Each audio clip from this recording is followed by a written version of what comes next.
Hello, Brobs. We're back with more books. More recent arrivals. Let's get going. Garden Flower Folklore. Well, that's a business card from a cab company in Detroit.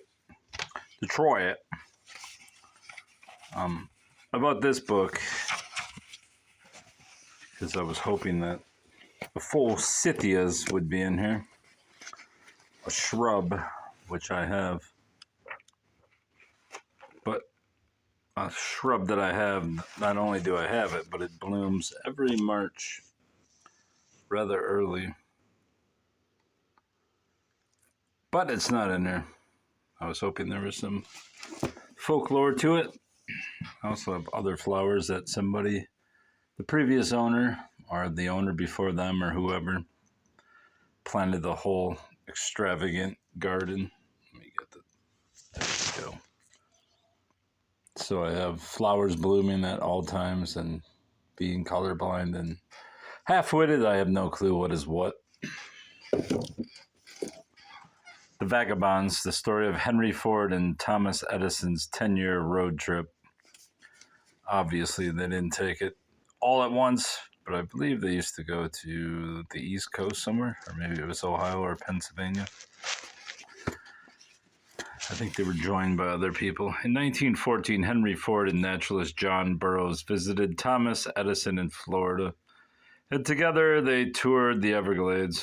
The following year, Ford, Edison, and tire maker Harvey Firestone embarked on a summer camping trip and decided to call themselves the Vagabonds. They would continue their summer road trips until 1925, when they announced that their fame made it too difficult for them to carry on. Although the Vagabonds traveled with an entourage of chefs, butlers, and others, this elite fraternity also had a serious purpose: to examine the conditions of America's roadways and improve the practicality of automobile travel. When they began, cars were unreliable and roads were even worse. There were no campgrounds, parking lots, or roadside gas stations. But by 1925, all that had changed, and the summer trip by automobile became a part of the American life. I've read some articles on this, but this book looks interesting. I might read it, bruv. Sin's Explosion by Dr. Jack Van Impe. I've mentioned Van Impe before, and I probably have at least 2 copies of this. Well, including this one and the other one I know I have. Dr. Jack Van Impe has committed to memory nearly 10,000 verses of scripture by subject. He just died the last 2 or 3 years. His powerful and authoritative messages have been delivered to more than 10 million persons in live crusade audiences, and millions more via recordings. His ministry was based out of Michigan, so I would buy him even if he wasn't interesting. He also speaks of the New World Order and all that kind of stuff, so... Shakespeare by Eva Brown. I have this book. I don't know if it's in this form or maybe it's even in hardcover. But I think it's in, why are the both covers clipped? I believe it's in mass market paperback, so I probably would have got it even if I had this edition, which I don't believe I have. And there goes that fucking book. Yeah. Shakespeare, my interest in Shakespeare arrived in the form of Eberbrock Ward's nephew, Dr. Owen, what's his name? Anyway, he was a renowned Shakespeare expert. Like Van Impe, he memorized many passages of Shakespeare, and he also made a cipher, a spinning wheel thing where you could spin it to find any of the original folio works. Crazy stuff. He spent his whole fortune and went bust trying to find like the origins of Shakespeare, who he believed was Francis Bacon. Orville Owen, that was his name. Both Detroiters, him and Eber Brock Ward, which, since I'm also in the Detroit area, that makes it twice as interesting to me. Freemasonry, Mankind's Hidden Enemy, with current official Catholic statements by Brother Charles Madden.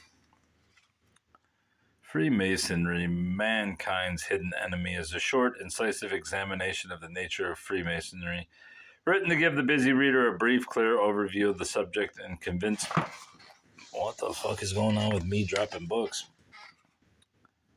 Couldn't be the glass of wine I had. All right. I and Thou, Martin Buber. Two reasons why I got this book. One is for Walter Kaufmann, who translated many of Nietzsche's works, and because I have two other books by Buber, who I really know nothing about,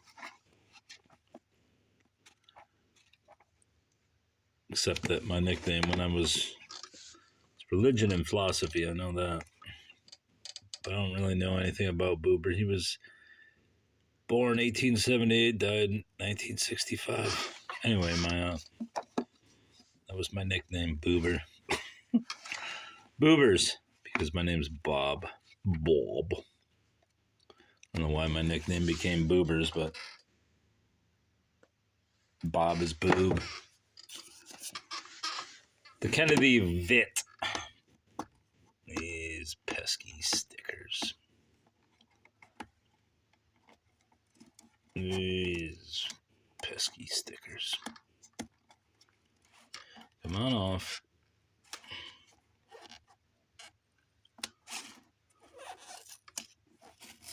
Fuck it. I'm not doing it. You know Kennedy. I don't know about if you know his wit, but I don't either. I don't really want to know it. Adventures in Insight. Harold E. Cohn.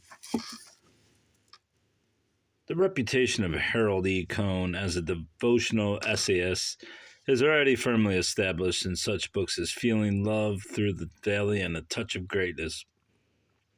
He demonstrates perceptive style and understanding which have won for him so many thousands of enthusiastic readers. His latest volume, Adventures in Insight, can only add to his following and is certain to enhance his deservedly high reputation. This guy was Michigan-based at some point, which is why I got the book, and it's also published by a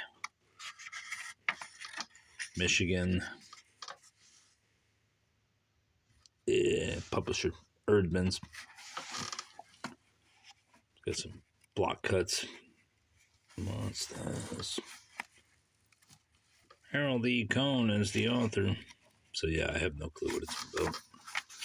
Assume it's about theology and his beliefs, which are not mine, but $2 book. Exploring American History, The First Thanksgiving by Michael. That's just the cover thing. By Michael J. McHugh. I bought this because it's a Christian one. And Christian Liberty Press, so I figured that it's more hard edge than something from a liberal college would be. In the vein of Clarence B. Carson. But I could be wrong. Great comprehensive truths written in letters of living light on every page of our history are these. And then we go into a bunch of discount ghost books, which I got from a thrift store. Metro Thrift. How to Be a Ghost Hunter by Richard Southall. So you want to investigate a haunting. This unique handbook offers both practical advice and personal accounts from the author's own ghost hunting practice. Basically a brand new book. Paid 50 cents for it. It was, even if it was on sale for $5 when they bought it. I got it for 50, so I'm pleased with the exchange. Considering that most books are now minimally $5 online because the cost of shipping has gone up so much that they have no choice but to be $5. Oh no, buddy. What is fucking going on in my life right now? Just lay down. Lay down. Just lay down. Thank you. Ghost of Boston by Dr. Joseph Mont and Marcia Weaver. Collected here for the first time in one book is a complete compendium of the ghost stories and haunted legends of Boston. I doubt that's the complete ghost stories of all time, buddy. These may be the most popular ones, but I doubt they're the most, or the totality of them all. How Not to Play Chess, which to me is the perfect book of chess because I'm never going to play. Despite the Botez sisters. You would probably think, in spite of the Botez sisters, but they're good looking, so.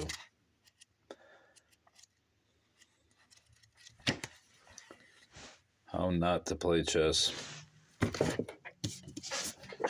This book, I probably have a classic collection of poems by a master of American verse, Langston Hughes. Not a particular fan of him, but as I've said before, Jeffers' wife, Una, was. As such, I picked up the book. I may have this copy. I may not. I don't know. Doesn't matter. As I've said before, 50 cents for a book. Can't go wrong. God Among the Shakers. A search for stillness and faith at Sabbath Day Lake. I don't really know anything about the Shakers, except they make furniture. Suzanne Skis has performed a miracle by bringing to life American religious history in language of beauty, power, and relevance, telling story within story within story in a highly literate and yet fully accessible and charming way. She invites her readers to sit down at the Shakers' dining table and get to know them as flesh and blood people. The cold facts are buried in warm tales of personalities, living and dead. America is still confused as it was in the days when Shakers were flourishing. The Berlin Diaries, 1940 to 1945. Marie Missy Vasilchikov. Quite simply, one of the most extraordinary war diaries ever written. Innocent and knowing at once, it portrays the death of old Europe through the eyes of a beautiful young aristocrat whose world itself is dying with the events that she describes. Marie Missy Vasilchikov was a white Russian. Is there any kind of Russian emigre caught with her family in Hitler's Germany at the outbreak of the war. She was a bright young thing, part of the cosmopolitan set who managed to maintain a trance-like normality until as late as 1941. Picnics, house parties, dinners at the eating. Before long, however, Missy became sickened by the brutal and repressive nature of Nazi rule, which overshadowed every aspect of her life. Through Adam von Trott, for whom she worked in the information department of the Foreign Ministry, She became involved in the resistance, and the diaries vividly describe her part in the drama of July 1944 and its appalling aftermath. As I've said, I don't usually buy Holocaust or World War II related theme books, but since it's by a Russian, I will. Since Russia interests me.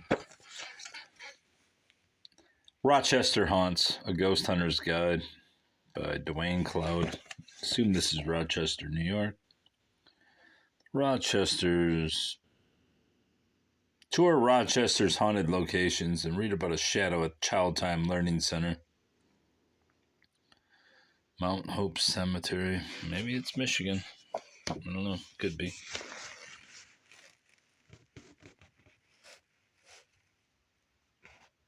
No, it's New York. What year is it? 2009. Yeah, I have a shitload of ghost books.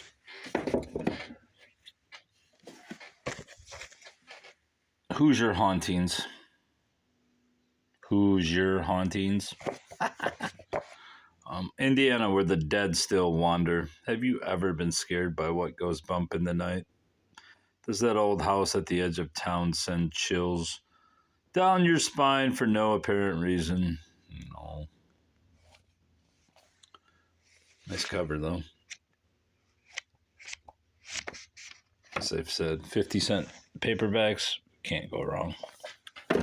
This I didn't pay 50 cents for. The Great Del Muti. I've said I've been picking up different decks of oracle cards and tarot. This appears to be a game, The Great Del Muti. Oh my god, that writing's so small. The Great Del Muti. Life isn't fair, and neither is the Great Del Muti. One round, you're at the top of the heap, and the next, you're peasant scum in this fast-paced card game of medieval one-upmanship. Guess it isn't card game. Well, tarot card anyway. But I plan to sell it since it's sealed. I only paid $3. If I can get 20 some bucks for it, I'll be glad.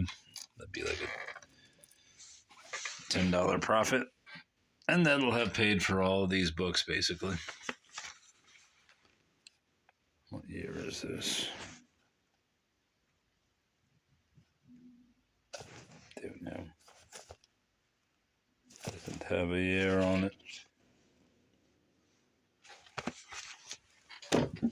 All right, I think that's all for today. What's that? 3, 6, 9, 12, 15, 17 books. I guess that's not a bad haul. I mean, it's pretty much a fucking killer haul for most people. But I'll be out again tomorrow grabbing more stuff.